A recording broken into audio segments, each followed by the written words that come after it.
Bulletin के आगाज में आपको बताएं कि इस्लामाबाद हाई कोर्ट ने सरबराह अवामी मुस्लिम लीग शेख रशीद की दरखास्त जमानत पर मुद्दई मुकदमा और पुलिस को नोटिस जारी करते हुए 16 अप्रैल तक जवाब तलब कर लिया।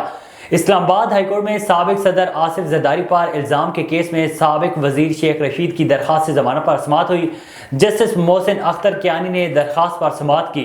अदालत ने सरबराह अवामी मुस्लिम लीग शेख रशीद की दरखास्त जमानत पर मुद्दई मुकदमा और पुलिस को नोटिस जारी करते हुए फ्रीकैन से 16 अप्रैल तक जवाब तलब कर लिया।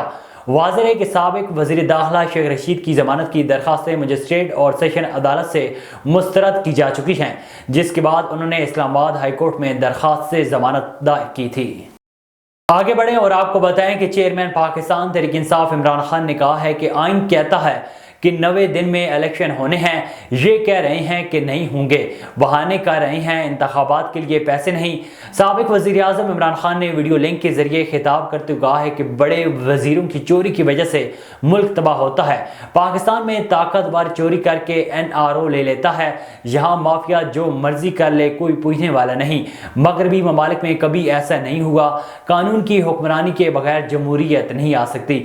साबिक वज़ीर आज़म इमरान खान ने मजीद कहा है कि मैं कोई दीनी स्कॉलर नहीं, मुझे क्रिकेट की वजह से सारी दुनिया देखने का मौका मिला है। मुल्क पाकिस्तान इस्लाम के नाम पर बना है। मुसलमान मुल्कों से लोग कश्तियों में यूरोप जाते हैं, क्या वजह है कि यूरोप हमारे से आगे जा रहा है। आज़ाद इंसानों की परवाज़ ऊपर होती है, गुलामों की नहीं। उन्होंने मजीद कहा है कि मदीना की रियासत में इंसानों को ज़हनी तौर पर आज़ाद किया गया। मदीना की रियासत असूलों पर खड़ी की गई। इंसान और जानवरों के मुआशरे में सबसे बड़ा फ़र्क होता है इंसाफ। जब आप मुआशरे में इंसाफ कायम करते हैं तो लोगों को आज़ाद करते हैं। कभी भी गुलाम इंसानों ने आज तक बड़े काम नहीं किए, अभी तक हम ज़हनी गुलामी से नहीं निकल सके।